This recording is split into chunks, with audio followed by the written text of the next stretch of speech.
अच्छा नहीं बच्चों, सवाल आपको मैंने दिए थे, हो गए सारे? बोलो बोलो बोलो बोलो।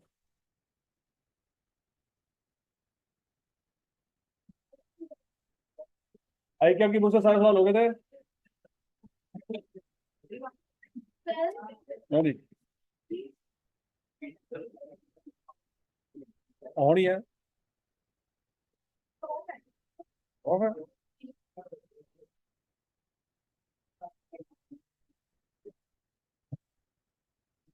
अच्छा नहीं बताया नहीं, जो जो सवाल नहीं हुए।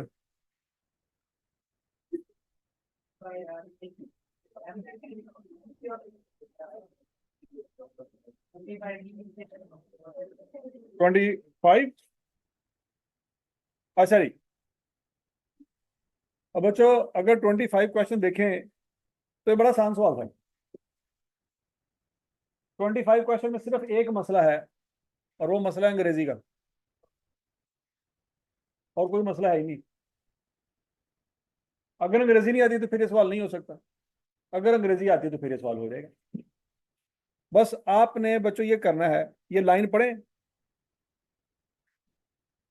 और ये 18 तक, ये जहां पे 18 लिखा हुआ है ना, यहां तक पढ़ के मुझे इसका उर्दू में तर्जमा करके बताएं क्या कह रहा है।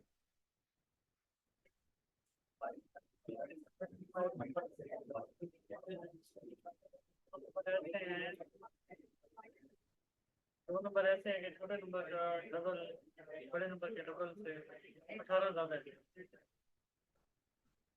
हाँ भाई, क्या कह रहा है?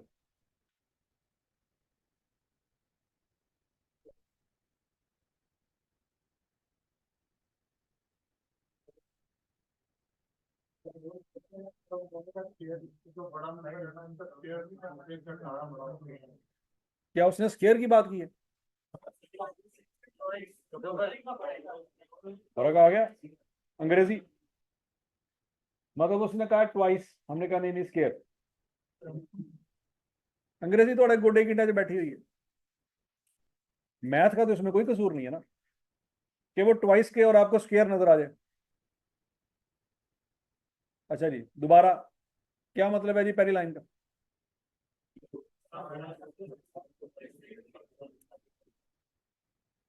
है?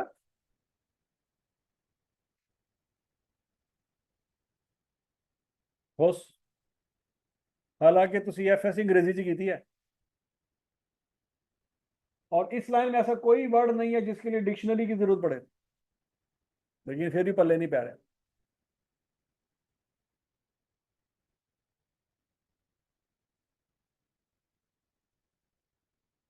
अगले जुमले की तरफ तुम गए ही नहीं। मैंने कहा सिर्फ 18 तक पढ़ लो और मुझे उर्दू में तर्जुमा बता दो क्या। तो पता चला मसला मैथ का तो है ही नहीं, मसला तो अंग्रेजी का है।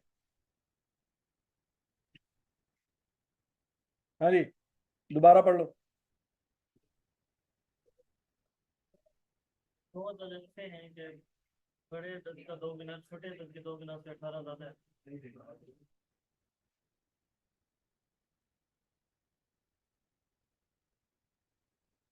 हाँ, बस छोटा नंबर है, दो नंबर दूसरे साथ तय करके छोटे नंबर को तो 18 है, माइनस करें। हाँ। के साथ मल्टीप्लाई करके अगर माइनस करोगे 18 आएगा। 18 आएगा। चलो। और मजे की बात यह है कि आपको इतना तो, आपका इस चीज पे तो ईमान है ना कि इन चारों ऑप्शन में से एक ऑप्शन ठीक है।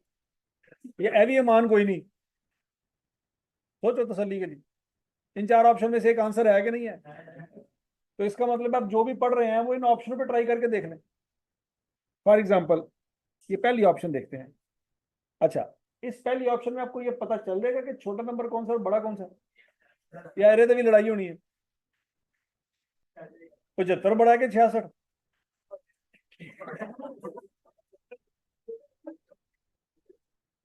बस और ऐसे की करिए।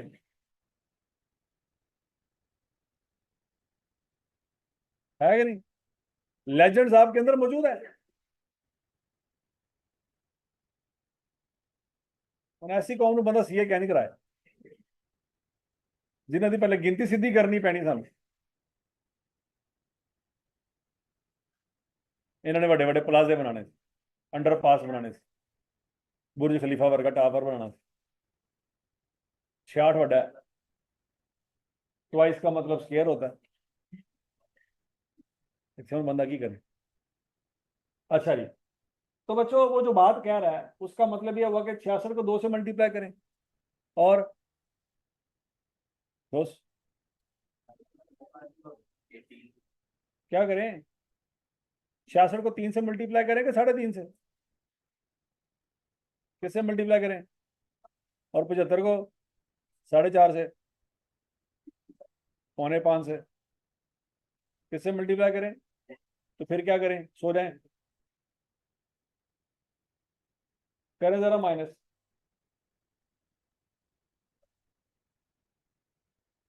करो करो करो, शाबाश शाबाश शाबाश शाबाश।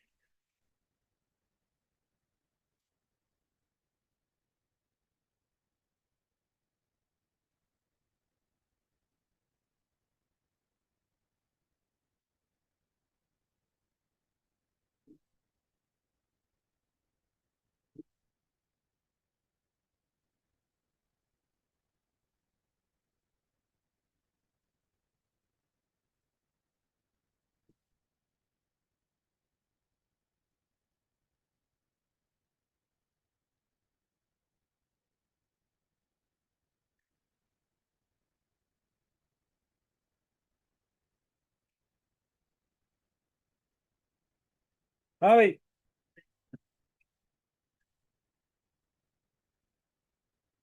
और क्या आंसर आया, कैसे आया बताएं जरा।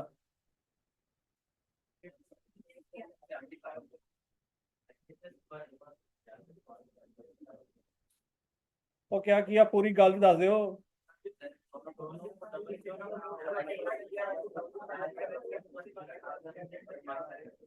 66 को क्या किया, कैसे, क्या आंसर आया, 75 को क्या किया, क्या आंसर आया, फिर क्या किया, क्या आंसर आया, 18 आंसर आ गया सबका। इसका मतलब ये हुआ कि यहां तक तो पहली ऑप्शन ठीक है, यहां तक पहली ऑप्शन है। अब आगे पढ़ें, आगे क्या लिखा हुआ है।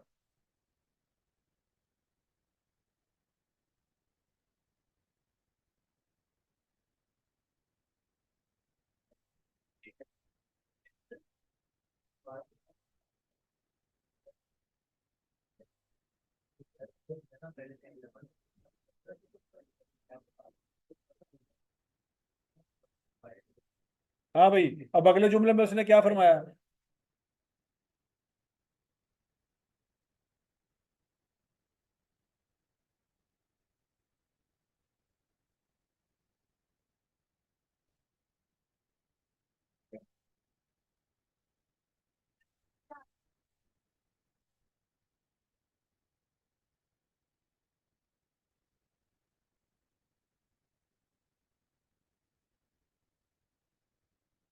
इक्वेशन बना रहे हैं, इक्वेशन अगर बना रहे हैं तो इसको कैसे करेंगे। आंसर आपके सामने। हाँ भाई, अब अगली लाइन पढ़, अगली लाइन में उसने क्या कहा है।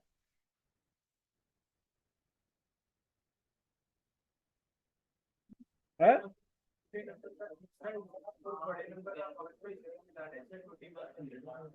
अच्छा जी, छोटे नंबर का तीसरा हिस्सा कैसे निकालेंगे। है?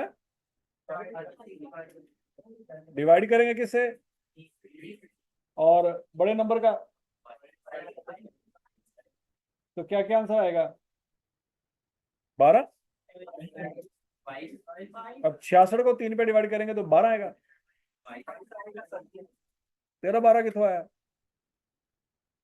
औलाद check. 66 divided by 3 is equal to 12। हाँ भाई, क्या आंसर आएगा, और 75 को 5 पे डिवाइड किया, इकट्ठा करने से क्या मुराद है, साथ साथ जोड़ दे। है? तो क्या आंसर आएगा, 37। उसने क्या कहा था, तो इसका मतलब है ए ऑप्शन तो नहीं है आपकी, ए ऑप्शन है। अब क्या किसको ट्राई करेंगे, बी ऑप्शन को ट्राई करें जरा, शाबाश।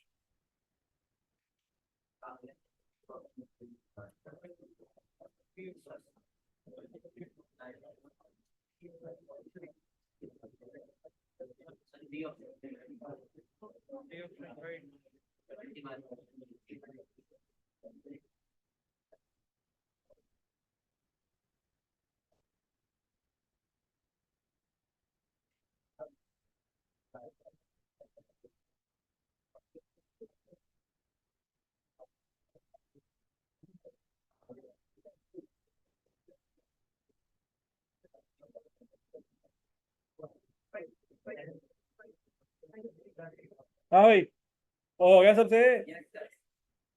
अच्छा जी, 45 और 36 का क्या किया पहले मुझे बताएं। 45 को क्या किया, 2 से मल्टीप्लाई किया, फिर क्या किया, क्या आंसर आया, 18 आ गया। फिर क्या किया, 45 को 3 पे डिवाइड किया। 5 पे क्यों किया, क्योंकि वो बड़ी वैल्यू है। और 36 को 3 पे क्यों किया, छोटी वैल्यू है। फिर क्या आंसर आया, क्या आंसर आया जी, 9 और 12 आया। इन दोनों को जमा किया, आंसर क्या आया। क्या ये बात सबको समझ आ गई। अब सी ऑप्शन भी ट्राई करें, हो सकता सी ऑप्शन भी ठीक हो।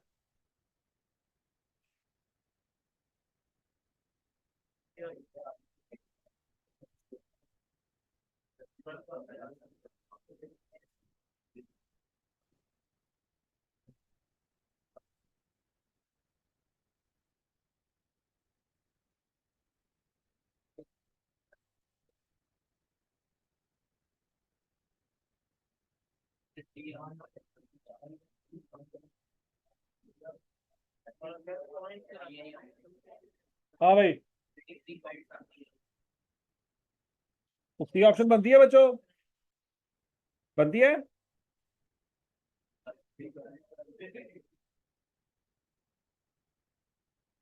और समझ आ गई सबको। तो बच्चों याद रखो, हो सकता है पेपर में आपको ऐसा सवाल आए जो आपने पहले कभी ना किया हो, जैसे कि ये सवाल।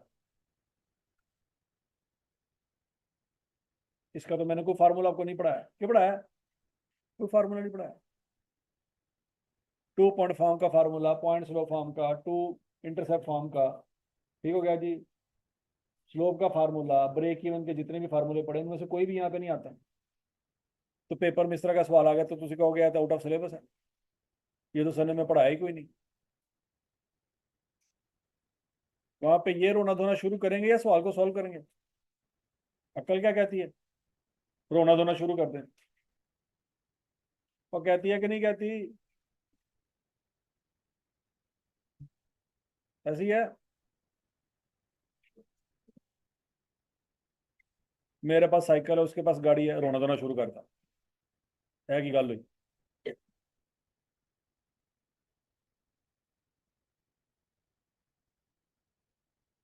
तो रोना धोना शुरू करेंगे तो पूरी जिंदगी फिर रोते ही रहेंगे, ऐसी है। अब आ गया सवाल तो फिर क्या करें, सॉल्व करें। सॉल्व करने के अलावा कोई ऑप्शन है आपके पास, नहीं है। अब सर पे पड़ गई है, करो। सर ने कोई नहीं पढ़ाया तो फिर की करिए, करो। तो जब आपका एटीट्यूड ये होगा ना कि आपको करना पड़ना है, इसके अलावा ऑप्शन कोई नहीं, तो जवाब निकल आएगा। और समझ आई बात की नहीं आई। सीए वैसा जो है वो एग्जामिनेशन सिस्टम नहीं है कि जो किताब में पढ़ा है वही आना है, कभी भी ऐसी बात नहीं की आई क्या कि किताब में जो आपने कर लिया है ना वो आना है, नहीं, ऐसी कोई बात नहीं। यहाँ पे हम आपको कंसेप्ट दे रहे हैं कि अगर इस तरह का सवाल आ जाए तो ऐसे सॉल्व कर लेंगे, लेकिन ये गारंटी नहीं है कि इस तरह का आना ही आना है।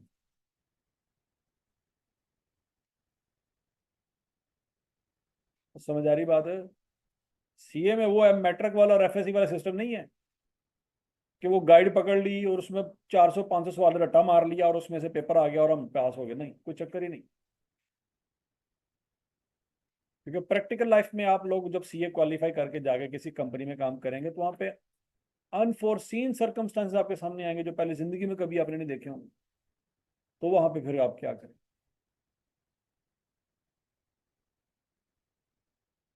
ठीक है, तो वो जो आपके सामने सिनेरियो आ गया वो किसी किताब में नहीं लिखे होने, आपने मैनेज करने हैं। तो मैनेज वही कर सकता है जो उससे पहले चीजें मैनेज कर रहा था।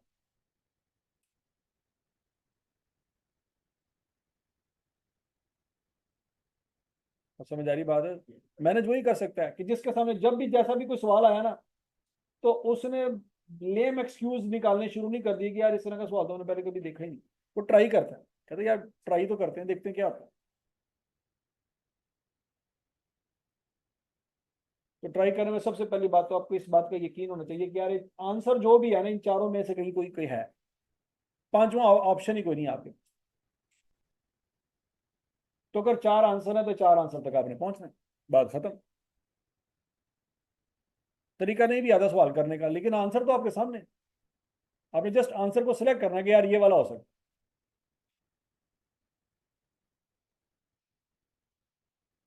तो बात समझ आ रही कि नहीं आ रही? तो जब आपका ये एटीट्यूड होगा, ट्राई मारेंगे, कोई ना कोई आंसर तो निकल ही आएगा। मसला उस वक्त आता है जब कहते हैं यार आया तो सर ने कराई कोई नहीं, चलो आप ही कल सर को पूछांगे। नहीं, पेपर में ऐसे सवाल आने हैं जो आपने कभी क्लास में नहीं किए होंगे, कभी आई कैप की बुक में नजर नहीं आएंगे, कभी किसी नोट्स में नजर नहीं आएंगे, कभी किसी रिवीजन सेशन में नजर नहीं आएंगे। ऐसे सवाल पेपर में आ जाएंगे। तो वहां पे पास होने वाले बच्चे का और फेल होने वाले बच्चे के एटीट्यूड में जमीन आसमान का फर्क होगा। पास होने वाला बच्चा कहेगा यार अब जो भी है करना तो पड़ेगा, कर लेगा वो। फेल होने वाला बच्चा कहेगा यार ए तो ज्यादती है, ए तो नहीं मैंने पढ़ा, मैं पढ़ा सी, अगली बारी मैं फेर करांगा। यार कि तो सवाल ही बड़े औखे आए थे, ये वाला सवाल सर ने करवाया ही नहीं था, पेपर जा गया। तो पहली दफा भी फेल, दूसरी दफा भी फेल, तीसरी दफा भी फेल, जब तक वो अपना एटीट्यूड चेंज नहीं करेगा। क्यों? क्योंकि पेपर अल्टीमेटली आई कैप ने ही लेना है, पास भी आई कैप ने ही करना है। तो आई कैप को इससे कोई लेना देना नहीं है कि आपने एक पेपर 15 दफा दिया कि 20 दफा दिया। आई कैप ने कहना कि जब तक तुम अपना एटीट्यूड चेंज नहीं करोगे, मैं तुम्हें पास नहीं करूंगा, जाओ दुनिया के जिस मर्जी अदालत में जाकर तुमने मुकदमा करना कर लो।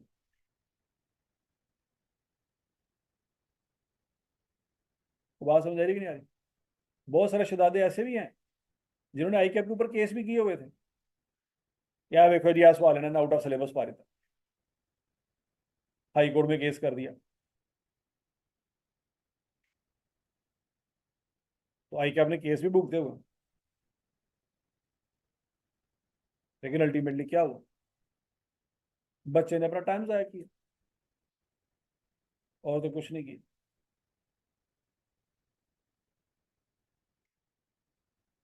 तो बात समझ आ रही कि नहीं आ रही?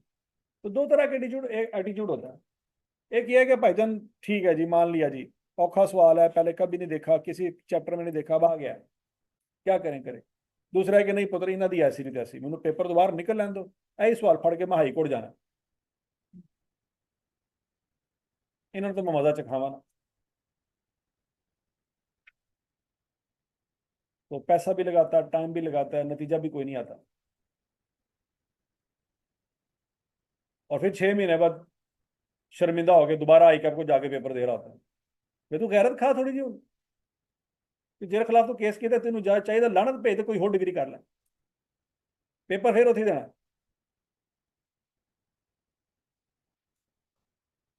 तो बात सब लगी है कि नहीं लगी? तो पहले चैप्टर में आई कैप ने जानबूझ के ऐसे सवाल डाले हैं जिसका किसी फार्मूले से कोई लेना देना नहीं है। इसका ताल्लुक है आपके छठी सातवीं आठवीं नवीं 10वीं के सिलेबस के साथ। जो सिंपल आपने इक्वेशन, सिंपल आपने रेशियो प्रोपोर्शन के कंसेप्ट जो पढ़े हुए हैं छठी से लेकर 10वीं तक, उसको यूज करके सवाल बनाए गए हैं कि यार इस तरह के बेसिक मैथमेटिक्स वाले सवाल कर सकते हैं कि नहीं कर सकते। समझ आई है? तो एक तरीका तो ये है कि क्वेश्चन बना के सॉल्व करना शुरू करते हैं, और एक और तरीका है कि कॉमन सेंस यूज करें, आंसर तो आपके सामने लिखा हुआ है, आपने बस आंसर तक पहुंचना है। आपने क्या करना है? आंसर तक पहुंचना है, बात खत्म। तो जब आपको पता चल गया कि आंसर आपके सामने है, चार ऑप्शन में से एक ऑप्शन आपका आंसर है, तो आंसर तक पहुंचना मसला कोई नहीं। और समझ आ गई बात? अच्छा, क्वेश्चन नंबर 26 हो गया था कि नहीं हुआ? अच्छा 26 क्वेश्चन देखते हैं बच्चों। वो कहता है जी a piece of iron rod cost ₹60। Okay, वो कहता है कि एक आयरन रॉड है, कितने रुपए का है? 60 रुपए। पहले यहां तक की बात समझते हैं, आगे बाद में जाते हैं। देखें, आप सब लोगों ने घर में इंटरनेट लगवाया होगा कि नहीं लगवाया? और लगवाया कि नहीं लगवाया? कहे तो सही कोई, नहीं नहीं सर मैं नहीं लगवाया। कहे वाला थोड़े कोई नहीं लगवाया? बड़े भरा ने जो लगवाया होना। हाँ, लगा ही नहीं कार है कहने सारा। जिंदगी कैसे गुजर रही है पत्थर के जमाने में, है? ठीक हो गया जी। मोबाइल कौन सा है? नेट चलता रहता? नेट कैसे चलता? हाँ जी। है? अच्छा, बहरहाल, अब घर में बच्चों अगर आपने नेट लगवाया हुआ है तो नेट लगाते वक्त कोई तार भी ली होगी, और तार ली थी कि नहीं ली थी? उस तार का एक बिल बना होगा। वो बिल कैसे बना? क्या सब लोगों ने सेम अमाउंट ऑफ पेमेंट की हुई है उस तार की? नहीं, किसी ने ज्यादा की है, किसी ने कम की है। वो तार की पेमेंट कैसे की आपने? तार की लेंथ के हिसाब से। कैसे? वो आपने जो अमाउंट पे की है वो अमाउंट कैसे कैलकुलेट हुई होगी?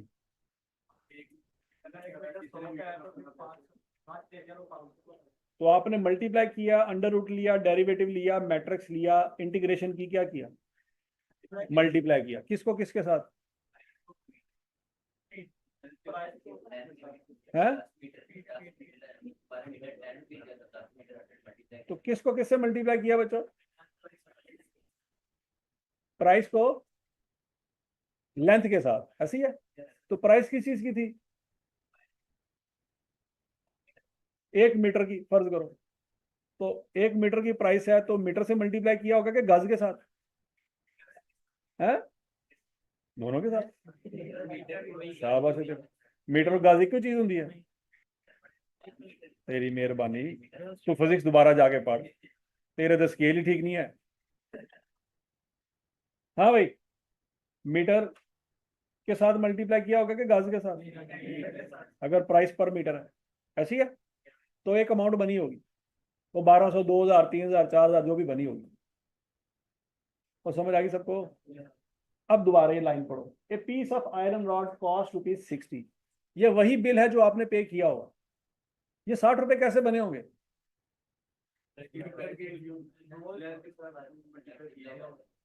ये 60 रुपए कैसे बने?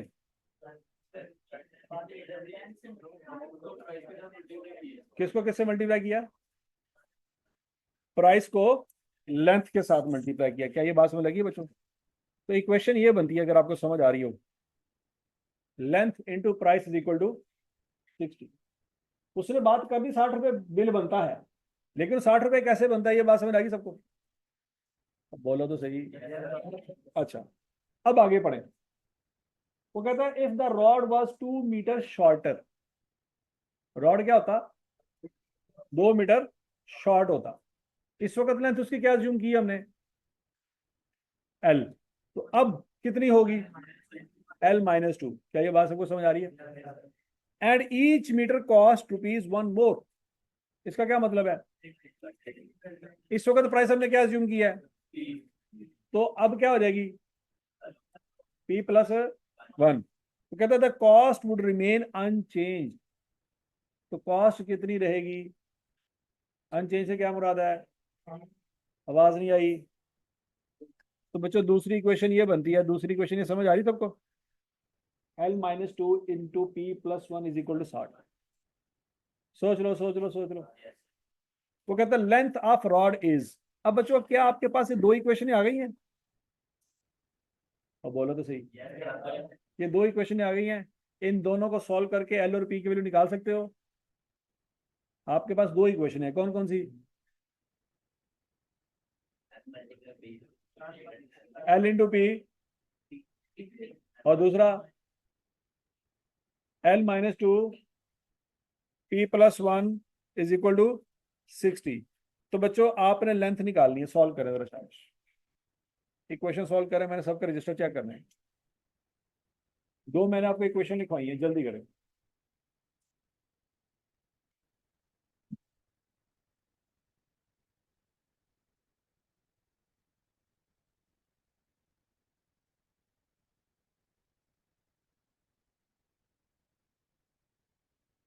हाँ भाई,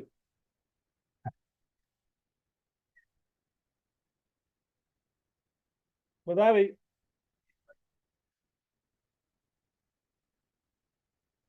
सारी वाम गूंगी बैरी, कोई सॉल्व नहीं किया किसी ने।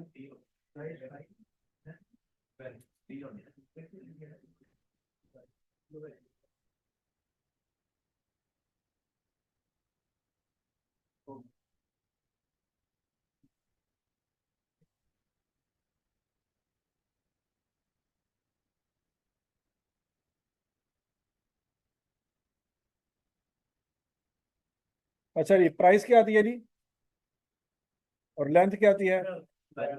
सबने आंसर निकाल लिया कि नहीं निकला?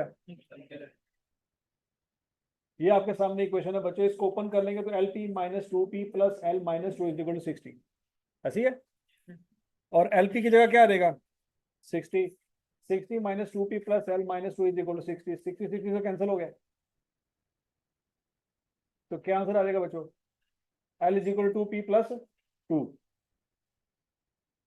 ठीक हो गया। ये L is equal to P plus two जो है, ये आप यहाँ पे पुट कर सकते हैं इसकी जगह, two P plus two into P is equal to 60। वहां से क्वाड्रेटिक इक्वेशन बन जाएगी, two P square plus two P minus 60 is equal to 0। अब क्वाड्रेटिक इक्वेशन को तो सॉल्व कर सकते हैं ना आप, क्या नहीं कर सकते? ये कैलकुलेटर है आपके पास, कैलकुलेटर में जाएं, मॉड में जाएं, फाइव में जाएं, कौन सी क्वेश्चन सिलेक्ट करेंगे? और कौन सी क्वेश्चन सिलेक्ट करेंगे? आवाज नहीं आई। थ्री। ए की जगह क्या पुट करेंगे? टू।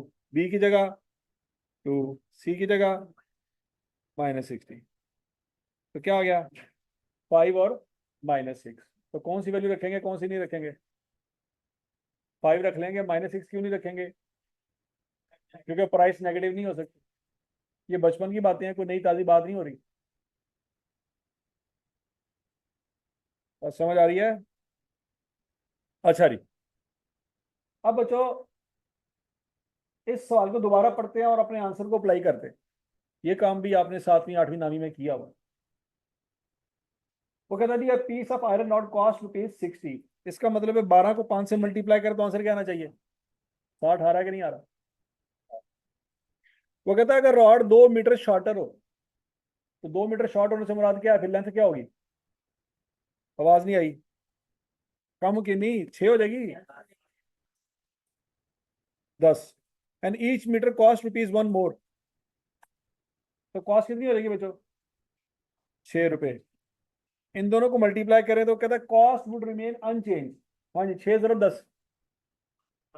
यही बात वो कर रहा है कि 12 को 5 से मल्टीप्लाई करें या 6 को 10 से मल्टीप्लाई करें, आंसर क्या आ रहा है? सेम आ रहा है।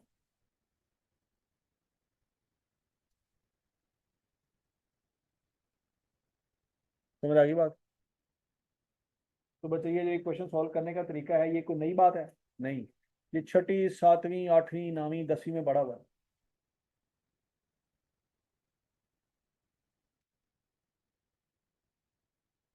और समझ आ गई है? अच्छा मुझे बताओ, इन दोनों क्वेश्चन को सॉल्व करने के लिए मेथड कौन सा फॉलो किया आपने?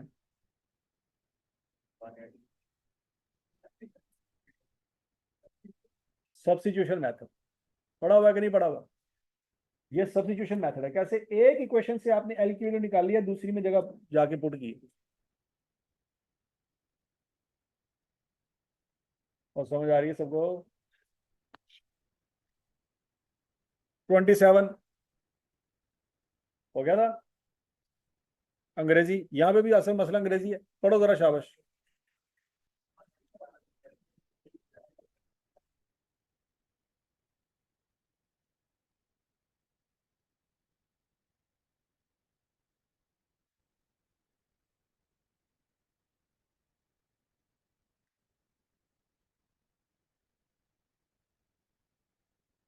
हाँ जी।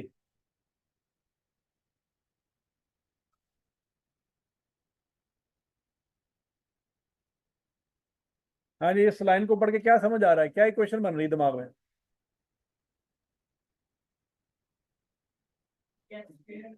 हाँ जी। 3x square plus 7x is equal to 20। Check करो शाबाश। दोबारा अंग्रेजी पढ़ लो।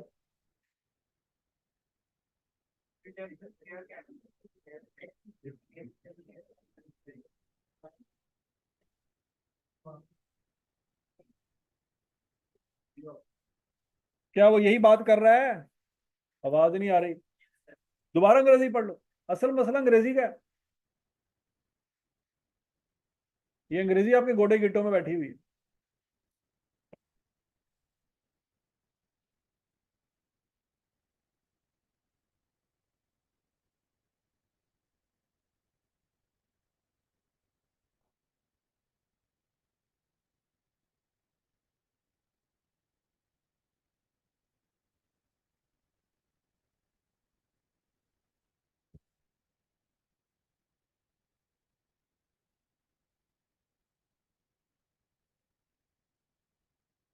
वो हो जाएगा सवाल। अब ये कौन सी क्वेश्चन बन जाएगी? क्वाड्रेटिक क्वेश्चन को सॉल्व करना आता है कैलकुलेटर पे? कैलकुलेटर भी तक लिया कोई नहीं।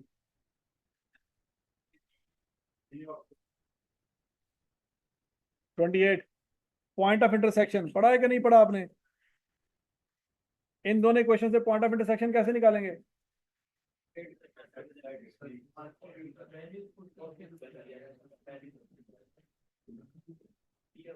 वैल्यूज पुट करके। तो और कोई तरीका नहीं है? क्या तरीका है?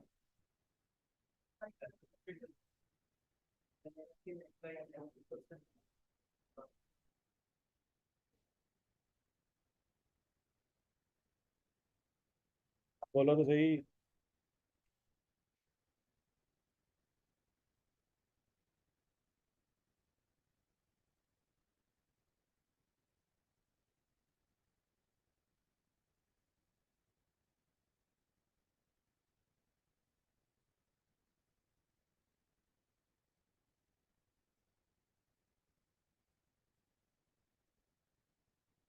हाँ जी। 28 समझ आ गया जी।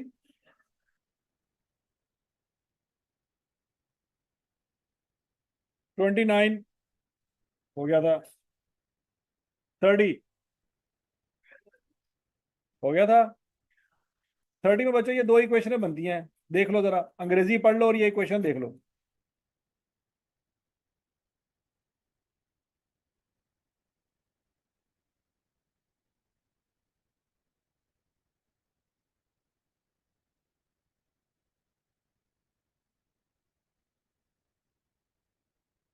पढ़ लो शाबाश, अंग्रेजी पढ़ लो।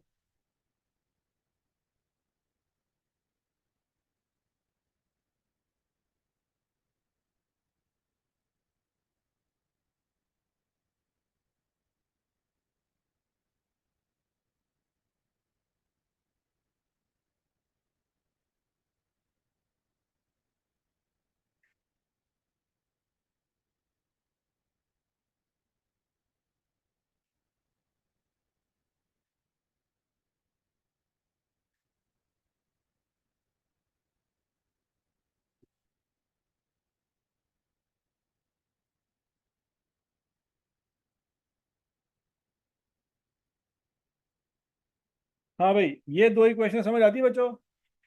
एक ये वाली और एक ये वाली।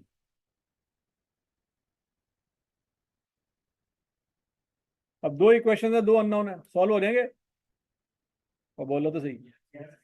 सॉल्व करके मुझे बताओ, ए की वैल्यू क्या आती है, बी की वैल्यू क्या आती है, जल्दी करो। शाबाश शाबाश शाबाश शाबाश। दो इक्वेशन है, दो अननोन है।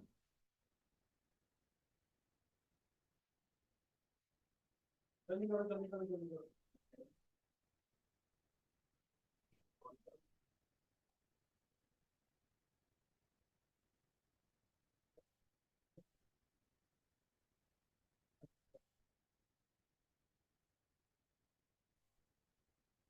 हाँ भाई, हो गया जी। क्या आंसर आया जी? 9375। एक आंसर क्या आया?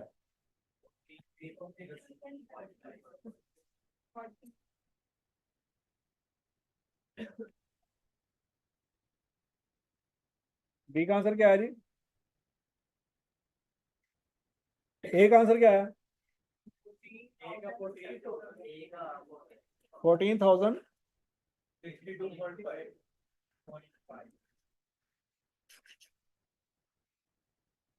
क्या ये बात सबको समझ आ गई? 31 हो गया था। कोई नहीं हुआ, घर जाकर ट्राई भी नहीं की थी। 31 का ऑप्शन क्या बनता है जी? डेल्टा ऑप्शन बनता है। डेल्टा ऑप्शन इसलिए बनता है बच्चों, तीन अननोन है इस सवाल में। कितने सवाल हैं, कितने अननोन है? तीन भाई है ना, तीनों को पैसे बांटे हैं। अब तीन अननोन हो तो इक्वेशन भी तीन होनी चाहिए। सोचो जरा, ये बचपन की बात है कि 55 की बात है। और ये बातें पढ़ी है कि नहीं पढ़ी, कि अगर एक अननोन है तो कितनी इक्वेशन होनी चाहिए? सात। और दो अननोन हो तो 13। और तीन अननोन हो तो 21 इक्वेशन होनी चाहिए। हाँ, कितनी होनी चाहिए? तीन। तो ये तीन अननोन है इस सवाल में, लेकिन मसला ये इक्वेशन तीन नहीं बनती। इक्वेशन तीन है तो इसलिए आंसर नहीं निकल सकता। और इतनी का अकल है कि नहीं है? अच्छा जी, क्या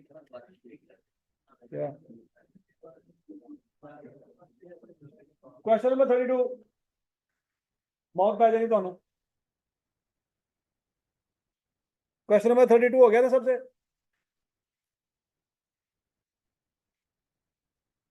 अच्छा, हाँ भी 32 हो गया था, आगे नहीं हुआ था। पढ़े जरा सवाल को गौर से, बड़े शाबाश शाबाश।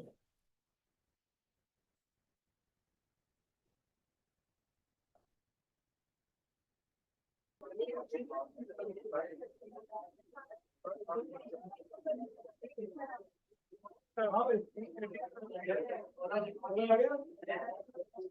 नहीं आया।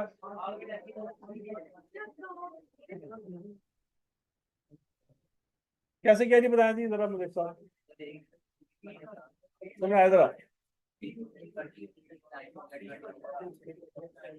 जिसने किया कोई एक बच्चा समझाया ये क्या कह रहा। असल मसला अंग्रेजी है। हाँ भाई। टीम वर्कर 8 घंटे काम करते हैं। अच्छा 24 आवर्स है। और वो 12 मिनट बना रहे हैं एक दिन में 8 घंटे काम करके। अच्छा 2 घंटे में 1 मिनट बना रहे हैं, एक वर्कर छोड़ गया है। अब इन्होंने 16 यूनिट बनाने हैं, 16 यूनिट बनाने हैं, 2 घंटे में 1 यूनिट बन रहा है। ठीक है। टोटल 32 घंटों में यूनिट बनाएंगे और एक जो है मतलब वो 16 घंटे में 16 घंटे काम करेगा। तो यानी कि 32 घंटे काम करेगा तो 16 यूनिट।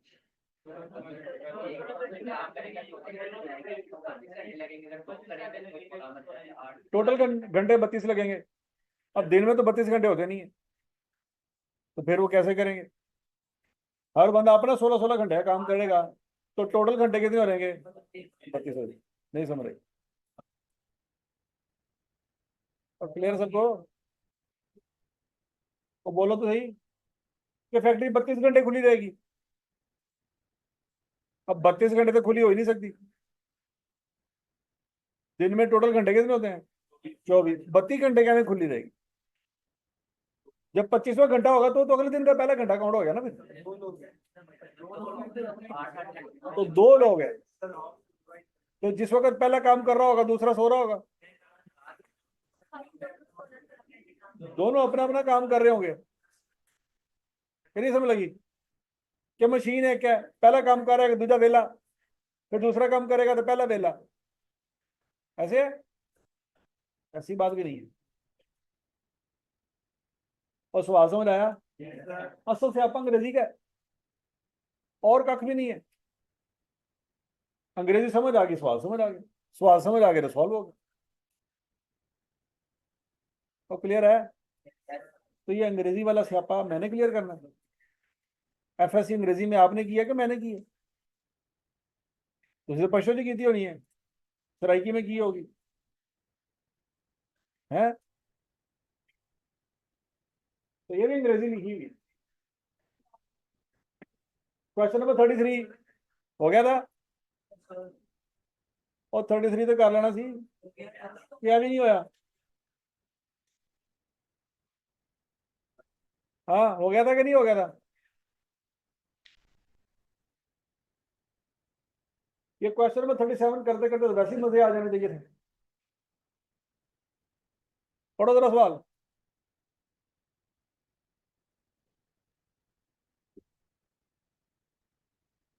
अब इतने अमीर तो हुए ही नहीं कि खा सके, तो सवाल सॉल्व करते करते मजे लेना शुरू कर देने थे। फ्राइज भी है, बर्गर भी है, सैंडविच भी है, सारा कुछ है।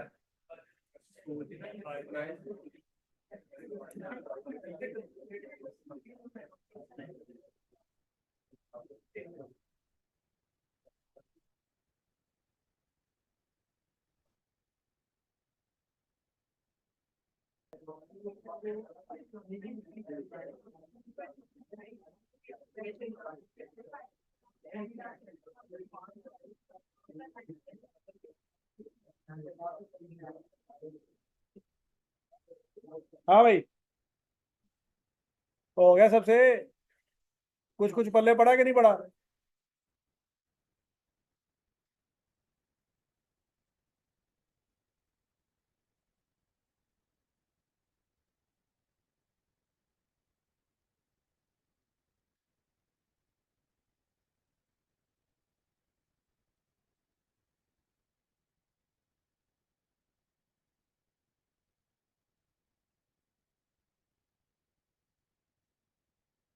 हाँ भाई, मुझे बताओ, फ्राइज में कितना प्रॉफिट है। 40 रुपए का, क्या ये बात सबको समझ आती है। और बर्गर में कितना प्रॉफिट है। बर्गर में 60 रुपए का प्रॉफिट नहीं है, 100 रुपए का प्रॉफिट है। ये कैसे पता चला। कहना 60 more than the profit on fries. तो फ्राइज का प्रॉफिट तो 40 है, उस पर 60 जमा कर लें, तो बर्गर का प्रॉफिट आ रहेगा, कितना रहेगा, 100। और सैंडविच का 125। यहाँ तक की बात में लगी। कहता what will be the total profit for sale of 5 fries. अब 5 को किससे मल्टीप्लाई करेंगे, 40 से। 10 बर्गर, 10 को किससे मल्टीप्लाई करेंगे, और 15 सैंडविच। 125 को 15 से मल्टीप्लाई कर, तीनों को जमा कर लें। आंसर क्या आएगा, 307। क्या इसके लिए किसी क्वेश्चन की जरूरत है, किसी फार्मूले की जरूरत है, अकल की जरूरत है बस। और किसकी जरूरत है, अकल की। लेकिन अकल के साथ अंग्रेजी की भी।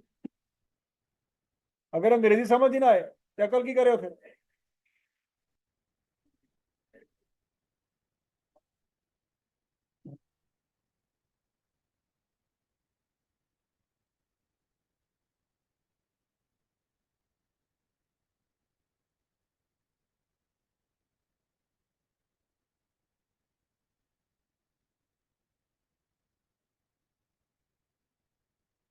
और समझ आ गया सबको। अच्छा, टोटल 42 क्वेश्चन है बच्चों। जो भी नहीं ना वो घर जाके दोबारा ट्राई करने हैं।